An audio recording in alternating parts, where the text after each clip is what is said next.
Welcome to the AI Applied podcast. I'm your host, Jaden Schaefer. Each week, I cover breaking AI news, tools, and interview experts giving you actionable tips on applying AI into your career, job, workflows, and life.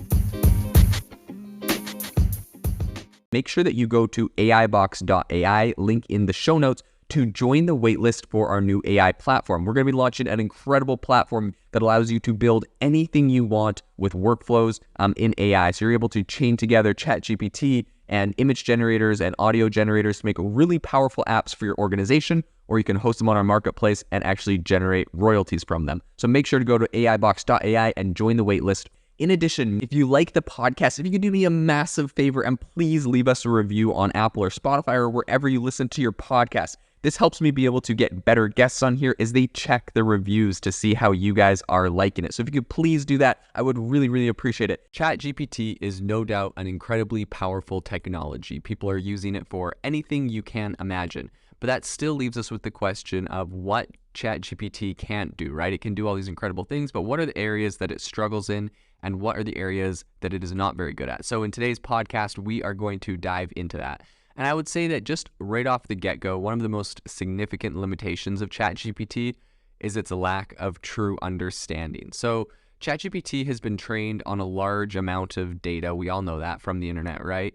But this does not mean that it truly understands the meaning of the words and phrases it uses. Instead, it's pretty much just relying on statistical patterns in the text to generate responses.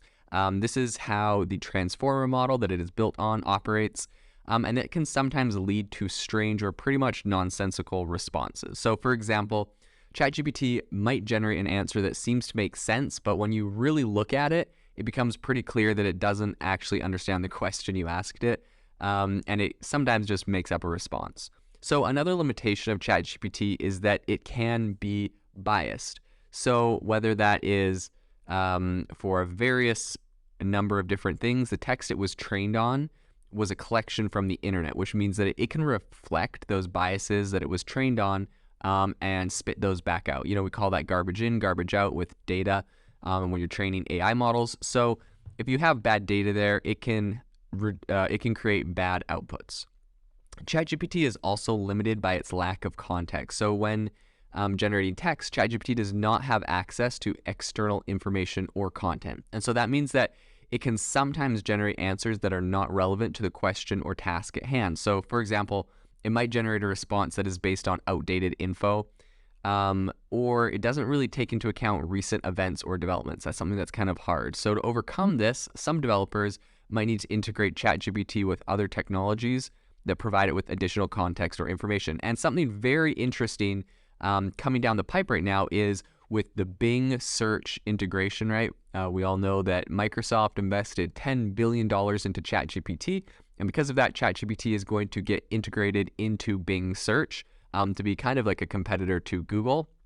But what's interesting is people are saying, well, two things. Number one, people are saying that it's GPT-4, so that's like the next version of ChatGPT that's going to be released. Some people are already in the beta and already testing it out, and I'm seeing some pretty incredible screenshots of people actually showing them asking it questions about, you know, for example, someone asked it about someone today's opinion on a specific topic, and it actually used Bing to go search the internet and find links and sources to what that person's opinion was on a specific topic.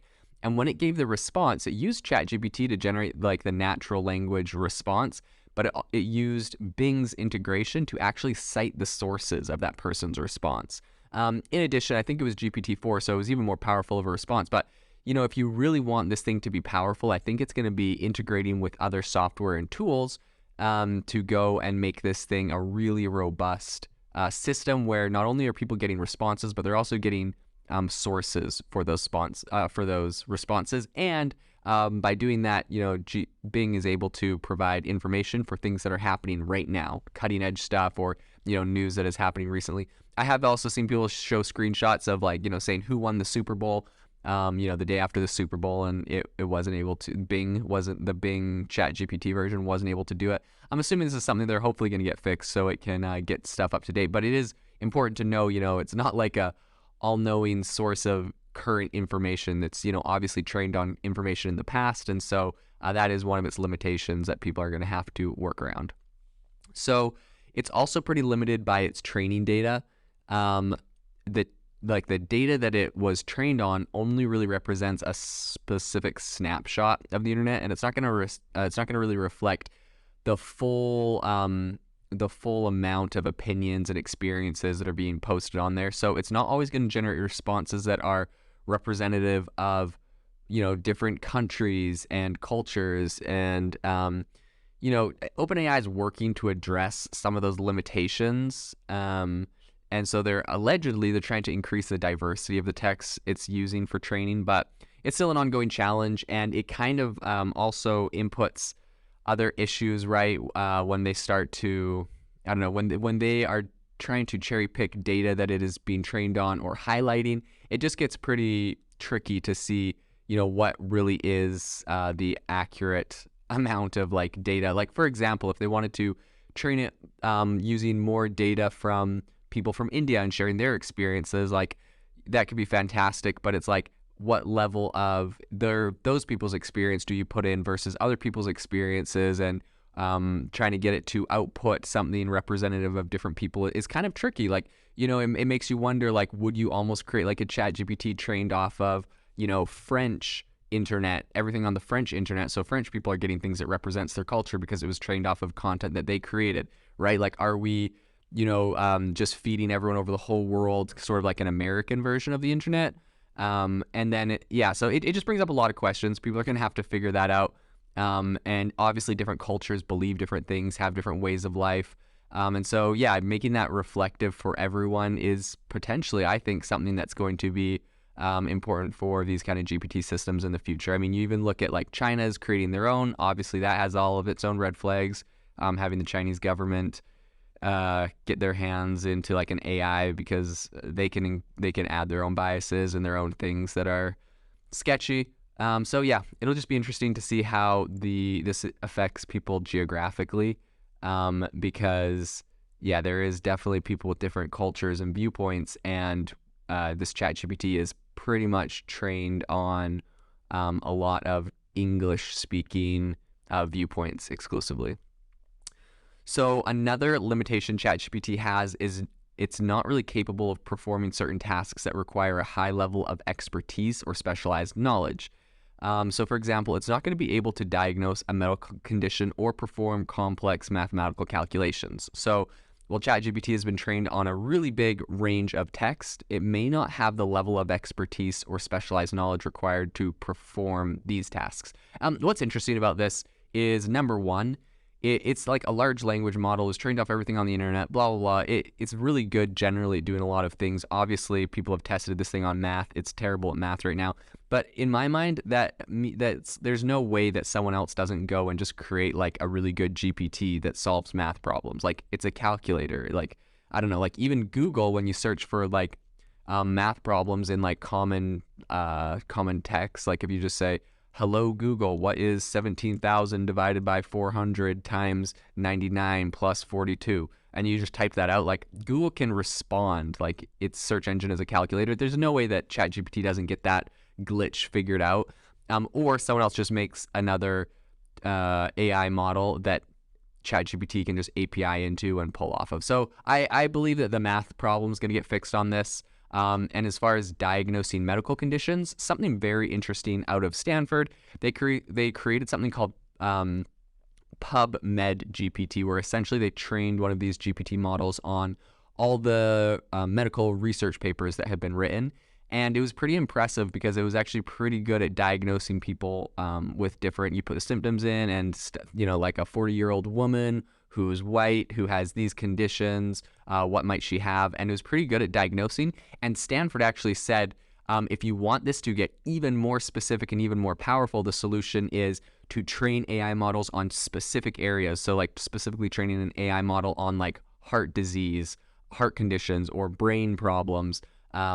And so, I think that honestly, the medical side of it is going to be big in the future. There's no way that someone doesn't just figure out how to fine tune and train models for specific areas. We have a lot of data and information.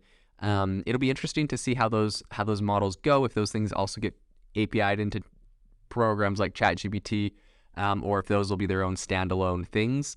You got to imagine at some point there's just too much specialization, and there's just going to be a lot of AI models that are really good at specific things. So yeah, I don't see any version of the world where those problems don't get solved, but currently it is definitely a limitation. So another, I guess, problem you could say with ChatGPT is that it can be vulnerable to malicious use. So for example, it can be used to generate emails to help hackers that are trying to do phishing attacks on people, and spam people can use it. So, obviously there's things that it's, ethically there's problems that there's, they're trying to put safeguards in place for those kind of things to prevent malicious use. But there is definitely those kind of problems they're struggling with. I would say one of the final limitations to ChatGPT is its cost. The technology is still relatively new, and it can be expensive to develop and maintain, and also just run it. Like the servers in the background running this thing, there's a reason they had to 5 years ago get $1 billion from Microsoft, and then just recently get $10 more billion from Microsoft, because they're spending this all on computational power. I actually read somewhere, I was listening to someone that said they tried to do the calculation, and they think it costs about 30 cents per response from ChatGPT, which is like massive. When you look at like a Google, I think per search on Google, all the servers and everything that it costs to bring you that result costs about 3 cents. So it's an order of magnitude bigger. And they said that they got to really get the cost down. However, I was talking to a friend recently who said that they're expecting the computational costs to be cut in half every year for the next few years. So apparently they are going to make this thing a lot more optimized.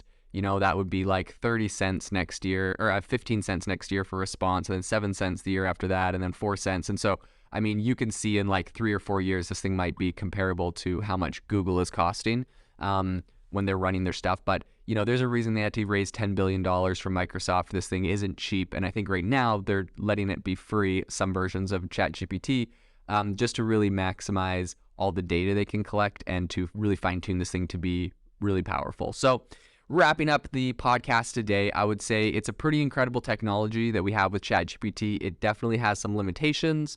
So it's just important to know what those are so that we can better use it to really maximize what we're trying to do. It's an incredible tool for automation, and I see this being a really powerful tool for a long time in the future. If you are looking for an innovative and creative community of people using ChatGPT, you need to join our ChatGPT creators community. I'll drop a link in the description to this podcast. We'd love to see you there, where we share tips and tricks of what is working in ChatGPT. It's a lot easier than a podcast, as you can see screenshots, you can share and comment on things that are currently working. So if this sounds interesting to you, check out the link in the comment. We'd love to have you in the community.